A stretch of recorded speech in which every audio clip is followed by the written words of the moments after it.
ગુજરાતમાં આમ આદમી પાર્ટીએ બહુ મોટા પાયે ભ્રામક પ્રચાર શરૂ કર્યો છે આપ હેલ્થ કાર્ડની કહાનીઓના નામે. એક તો પંજાબ સરકાર કોઈ યોજના લાવી, એમાં એ લોકો ગુજરાતના છાપા ચેનલોના રસ્તાઓ પર હોર્ડિંગ બોર્ડ સુધી ગુજરાતીમાં એ યોજનાની જાહેરાત કરી રહ્યા છે. ભાઈ, એ યોજનાથી ગુજરાતના કે ગુજરાતીઓના કંઈ જ લેવા દેવા નથી. એનો ઉપયોગના મર્યાદા ફક્ત ને ફક્ત પંજાબમાં રહેનારા લોકો સુધી જ લાગુ છે. તો ગુજરાતીમાં એની જાહેરાતોમાં કરોડો અબજો રૂપિયા ઉડાવવાનો મતલબ શું? હવે બીજી વાત કે એમાં આમ આદમી પાર્ટી વાળા કહે છે કે કેશલેસ સુવિધા સાથે ટ્રીટમેન્ટ મળશે, પણ ભાઈ આવી કોઈ પણ સરકારી યોજનામાં કેશલેસ સુવિધા જ મળે. એ ચાહે મા કાર્ડ હોય, આયુષ્માન કાર્ડ હોય કે રાજસ્થાન સરકાર લાવેલી જે યોજના એ હોય.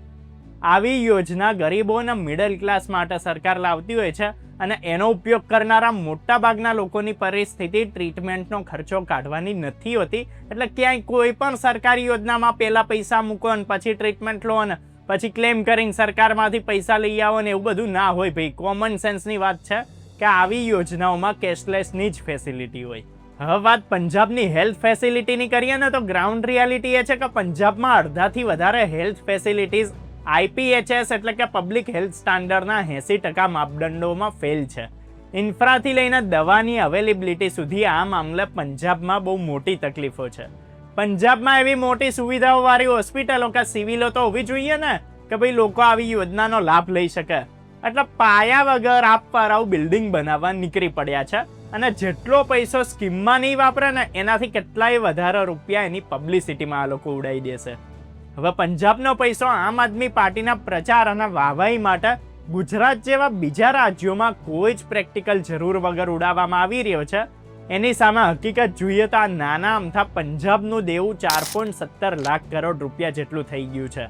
જો પંજાબના આ દેવાને ત્યાંની GDP સાથે કમ્પેર કરીએ ને તો પંજાબની GSDPના 46.6% જેટલું તો ખાલી રાજ્યનું દેવું જ છે. આ આંકડો દેશમાં સૌથી ઊંચો છે.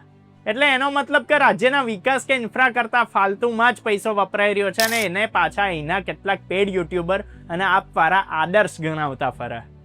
પંજાબમાં સરકાર કેવી રીતે ચાલી રહી છે અને ત્યાંની જમીનની હકીકત શું છે, પબ્લિક શું માને છે એ જોઈએ તો પંજાબમાં જમીનની વિવાદાસ્પદ પોલિસી અર્બન ડેવલપમેન્ટ સ્કીમને લીધે ખેડૂતો વિરોધ કરી રહ્યા છે. એ જ ખેડૂતો જેમના નામે ગુજરાતમાં આપ અહીંયા રાજનીતિ કરતી હોય છે. પંજાબમાં હેલ્થકેર સેક્ટરની પરિસ્થિતિ બહુ ખરાબ છે. વેપારી વર્ગે ભ્રષ્ટાચાર, સરકારની હેરાનગતિથી કંટાળીને વિરોધ કરી રહ્યો છે. પંજાબમાં બેઝિક સુવિધાઓની પણ વાત કરીએ ને તો લોકોએ ડ્રાઇવિંગ લાયસન્સના વ્હીકલની RC બુક માટે કેટલાય દિવસોની રાહ જોવી પડે છે. પંજાબમાં બેરોજગારી તો એટલી હદે ફેલાયેલી છે કે ઓલમોસ્ટ યુથ રાજ્યની બહાર નીકળી ગયું છે. એટલે જે એક રાજ્યમાં પોતાની સત્તા છે એ દેવામાં ડૂબેલું છે. પ્રાથમિક સુવિધાઓ પણ નથી. ખેડૂતોથી લઈને દરેક વર્ગ વિરોધ કરી રહ્યો છે. શિક્ષણની પરિસ્થિતિ ખરાબ છે અને અહીં જ આમ આદમી પાર્ટીવાળા ચંદ્ર પરના ડાઘ હટાવી દેવા સુધીના ફાંકા મારીને લોકોના હથેળીમાં ચાંદ બતાવવા નીકળી પડ્યા છે. પંજાબનું રહેવા દઈએ ને ગુજરાતની જો વાત કરીએ ને તો ગુજરાતમાં આમ આદમી પાર્ટીના નેતાઓ તોડબાજીમાં, બ્લેકમેલિંગમાં, દારૂની હેરાફેરીમાં, કંપનીઓમાં કોન્ટ્રાક્ટ લેવામાં, મોટા ક્રાઇમ કરવામાં પડ્યા છે. એમના કોઈ ધારાસભ્યના કંઈ સારા કે આદર્શ કે ગણાવા લાયક કામ હોય તો બતાવો. ખાલી ને ખાલી ન્યુસન્સ અને અરાજકતા જ કરે છે.